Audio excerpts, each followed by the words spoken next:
Undisputed, live from Los Angeles. I'm Jen Hale here with Skip Bayless. Hi, Jen. At least a version of Shannon Sharp. That big-headed version. Morning, guys. Yeah, that's actually life size. Yeah. Skip, it's actually about 18 degrees here, so my head is shrunk. It shrunk today. Well, you know, Rob Gronkowski, our new addition here at Fox, is leaving the door open for him to come back. And so I'm thinking, I think the rumors are going to circulate today. You're going back to the Broncos? That's what's happening? No. You're circulating the rumors that Gronk is going back to the Patriots. You keep perpetuating that rumor. Yeah, well, the Broncos could use you, I think. That's what you're. No, they can't use. They can't use me, Skip. Yeah. No, they ain't got nothing to do.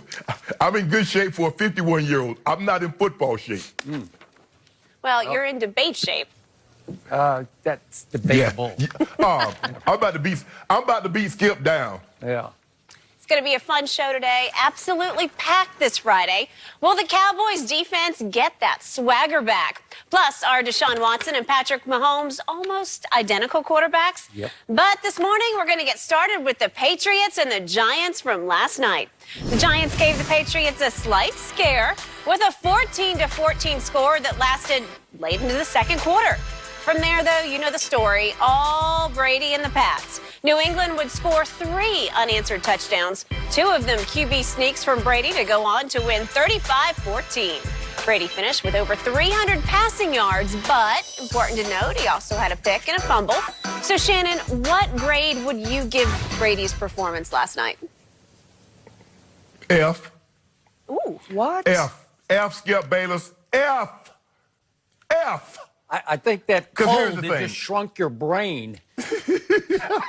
Skip, you know they say numbers never lie. And if you didn't watch this game, you just you read the paper this morning, you look, Tom Brady was 31 or 41, 3 this and that, and they scored 35 points.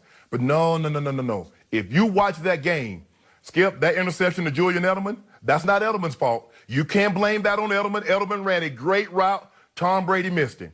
That strip sack fumble led directly to 7 points. Now, they got 35 points. They got 14 of those points on a scoop and score and a block punt. So Tom Brady, for this great, you talking about he played unbelievable. He put up 21 points against the Giants. Let that sink in for just a second. Tom Brady put up 21 points against the Giants. Now, Skip Bayless, Jen, I know you know this from doing the show. Skip Bayless loves QBR.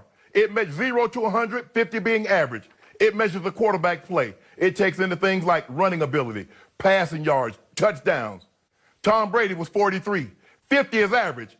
If 43 is below 50, what did that tell you, Jen Hill? Thank you. Never mind. Skip Bayless, you need to stop this notion. You see what's happening with Tom Brady. Anytime you offer a harsh critique or an analysis of Tom, people are like, oh, he got 6 Super Bowls. We're not debating that. We're debating his play. His play last night was not up to what we've seen. What we saw, Skip, how many shovel passes are they going to throw in a game? How many rim routes to the back are they going to throw? How many shallow crosses? He's not pushing the ball down the field. He pushed the ball down the field, I think, if I'm not mistaken, I counted 3 times. And the last one, they really didn't need it. It was a great catch by Julian Edelman, who laid out. That wasn't a great pass. That was a great catch by Julian Edelman. This notion that Tom Brady's playing great, I haven't seen it.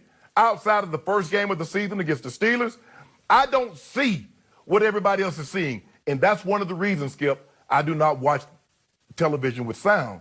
Because a lot of times, if you watch with sound, oh, my God, he's playing unbelievable. Oh, this guy did that. Oh, that guy did that. No, he didn't. No, he didn't. So with that being said, I gave him an F because that 43 QBR, that scoop and score that he gave up, that horrible pick, and Skip, he's starting to flinch. Fourth quarter, on 4th and 5, the one he threw to Edelman, that defensive end brushed by him. He wasn't close. He's ducking. He's hearing the gunfire. You watching it. Look at his monitor. You see it? Yeah. He's flinching. He flinched. Interesting. Yeah. So he had, very interesting. So he had a QBR of 43, which is fairly close to 50, which is pretty close to average. Aaron Rodgers. Wait a second. Wait, my turn. Aaron Rodgers last Sunday at Jerry World had a 48, so it's slightly below average, 43, 48. Would you have given Aaron Rodgers an F? No, you would have given him an A for his performance because he beat those Cowboys at Jerry World. No. Hold on, Skip. Hold on. One, before you go.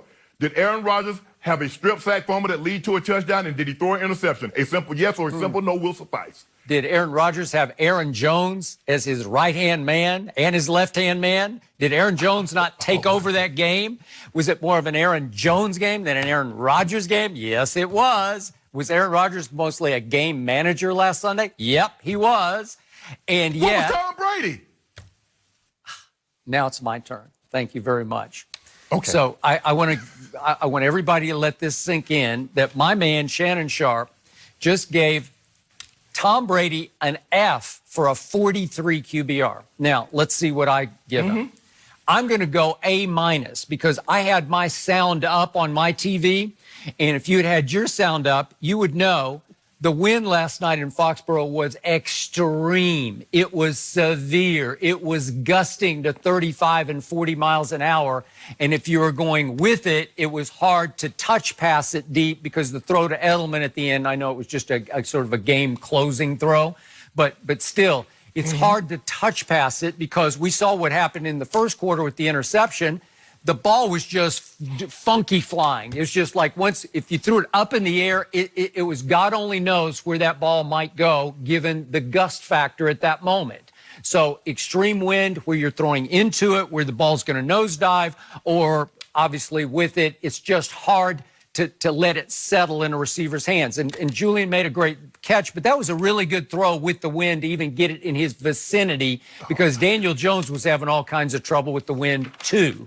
So we got extreme. So now we're comparing Tom Brady to Daniel Jones. Yep. Okay. So again, I'm going A- because the minus is what you did bring up. He did allow a coverage sack fumble in which Tom Brady held onto the ball way too long. It shocked me because what's he do best? He gets rid of it very quickly and decisively. He can decipher the defense even before they start to move. And that sack fumble, as you said correctly, led to a quick scoop and score. So I'm going to have to dock him for that. But otherwise, this was a Tom Brady masterpiece of doing so much with so very little. The offense last night was absolutely decimated with injuries. The offense, said Tom Brady after the game, had to resort to only one personnel group the whole second half. 11 personnel, as you well know. It's one back, one tight end, 3 receivers. They were stuck with that because they were running out of bodies. They even lost the backup fullback last night, and they had already lost Josh Gordon last night, and they were already down the 2 key pieces in the offensive line. Obviously, the left tackle, Isaiah Wynn. I think I'm speaking, but go ahead. Skip, I just want to ask you one question. Why did they lose Josh Gordon? How did they lose Josh Gordon? What had happened to cause Josh Gordon to get injured? He was trying to run down was it the scoop and score play, or was it the... Yeah, it was the scoop and score play. You know what it was. Yeah, it was. Yeah, you know exactly what it was. And he got his legs stuck underneath him. Okay, well, I'll give you that. I just took... I docked him for that. I agree with that. And I was really surprised Josh Gordon made that much of an effort to save the save the play, and he got his leg stuck underneath him, and it looked bad. But they did say he might have been able to return, so maybe that's at least a silver lining of good news for this team. But to finish what I was saying, Tom Brady's down his starting center, David Andrews, no left tackle, so 2 key pieces, no left tackle, no center. They can't protect him nearly as well as they were last year. They can't run block because did you see the sequence early in the game on the first drive when they got it all the way down to 2nd and 3 at the Giant 21, and they go Sony Michel for 2. Now it's 3rd and 1. They go Sony Michel for 0, and then it's 4th and 1, and they go Sony Michel for 0. They can't run the ball. Sony Michel got loose at the end of the game, which just killed the clock, for 26 yards, and that barely put them over 100 yards rushing for the game. So Tom Brady has much less protection than he had last year. He does not have the #1 rush attack in the playoffs that helped protect him a little bit. And last night, you know my old joke that I always tell you, that Tom Brady could virtually just come out before a game and look up in the stands and say, hey, you, and you 3 guys from Dorchester, come on down. I'll make it work with you 3. I'll throw to you 3 tonight. Last night, Tom Brady was virtually throwing to 3 guys from Dorchester. I don't know if you had the sound up. No, you didn't, so you don't know. But he's throwing to an undrafted free agent named Gunnar Olszewski. Gunnar Olszewski? Really? That he became a key piece in the passing attack. How about another undrafted free agent named Jacoby Myers? He was making him go last night, made him look pretty good. And how about the 7th rounder from 2 years ago named Ryan Izzo, basically the backup tight end because they lost their quote-unquote starting tight end, Matt Lacoste, to injury. So all of a sudden, that's who you're throwing to last night, and they had to line up Ryan Izzo in the backfield as a blocker because they'd lost the backup fullback. Wow, that's what Tom Brady made work. And by the way, I'm going to repeat those stats again. 31 of 41 for 334 in extreme wind with a decimated